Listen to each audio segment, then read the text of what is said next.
এমন কেউ নাই যে আমাদের বগুড়ার কলোনিতে চন্নুর চাপের কথা কেউ জানে না। আসসালামু আলাইকুম, আমি সানজিদা ইসলাম, সানজিদাস কিচেনে আপনাদের সবাইকে স্বাগত জানাই।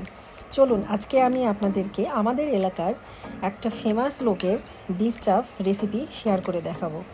সে এতটাই ফেমাস যে অনেক দূর দূরান্ত থেকে লোক এসে এখানে সেই চাপ খেয়ে যায় এবং বারবার আসে। শুধু একবার না, বারবার আসে। নিজে তো খায়, তাদের ফ্রেন্ডস ফ্যামিলিদেরকে নিয়েও এখানে এসে খায়। যদিও অনেক ভিড় থাকে, তারপরেও কি খেতেই তো হবে। অনেক লোভনীয় যে, আমিও যাই মাঝে মধ্যে গিয়ে খেয়ে আসি আমাদের পরিবারের সাথে। যাই হোক, শেষমেশ তার থেকে আমি শুনে নিলাম রেসিপিটা আসলে কিভাবে করে। চলেন সেটা আপনাদের সঙ্গে শেয়ার করি আজকে।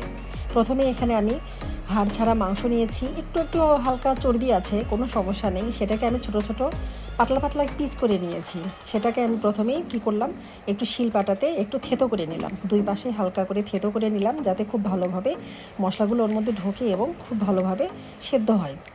সেই মাংসর মধ্যে আমি একে একে লবণ, হলুদ, চিলি ফ্লেক্স, মরিচের গুঁড়া, ধনে গুঁড়া, কালো গোলমরিচের গুঁড়া, সামান্য আদা রসুন বাটা এবং শেষে কি করলাম, সামান্য 2 চামচ পরিমাণ মতো একটু সরিষার তেল দিলাম, দিয়ে ভালো করে এটা মাখিয়ে নিলাম, যাতে মশলাগুলো খুব ভালোভাবে ভিতরে ভিতরে ঢুকতে পারে।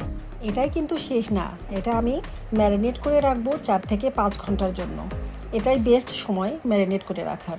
ম্যারিনেট করা যখন আমার এটা 4-5 ঘন্টা পার হয়ে যাবে, তখন এটাতে আমি একটু সামান্য তন্দুরি মশলা দিয়ে দিলাম।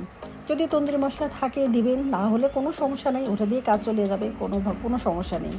তারপরে তন্দুরি মশলাটা দিয়ে মেশানোর পরে আমি এখানে 1 টেবিল চামচ ময়দা দিয়ে দিলাম।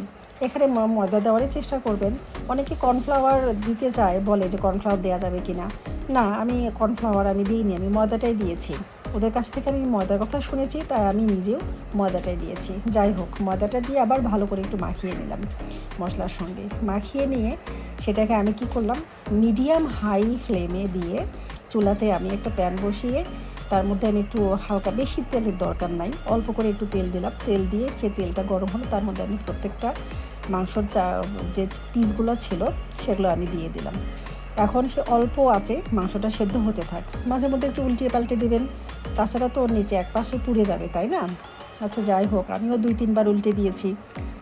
উল্টে পাল্টে দিয়ে দেখবেন যে এই রকম যখন লাল থেকে একটু গাঢ় লাল হয়ে গেছে, কিংবা একটু পোড়া পোড়া ভাব চলে আসছে, তখনই আপনি এটাকে কী করবেন, তুলে নেবেন। পোড়া পোড়া ভাব না আসলে ওই চাপের কি আর ফ্লেভার আপনি পাবেন না। এটাই হচ্ছে মেইন ফ্লেভার। যাই হোক, আমার কিন্তু সবগুলো চাপ ভেজে নেওয়া হয়ে গেছে। এখন আমি আপনাদেরকে সার্ভ করছি। ওদের হোটেলে দেখেছি আমরা, ওখানে কি করে, পেঁয়াজের সঙ্গে সার্ভ করে, কোনো সস না যে টমেটো সস কি সেই হাবিজাবি, কিচ্ছু না, এটা দিয়ে অবশ্যই খেয়ে দেখ। আমার বিশ্বাস আপনাদেরও অনেক ভালো লাগবে, এমনকি এটার ফ্যান হয়ে যাবে। তাহলে ঠিক আছে, আজকে আমি আসি। অবশ্যই রেসিপিটা ট্রাই করে আমার সঙ্গে শেয়ার করবেন যে কার ফ্যামিলি কতটা পছন্দ করলো। আজকের মনে বিদায় নিচ্ছি। আল্লাহ হাফেজ, আসসালামু আলাইকুম।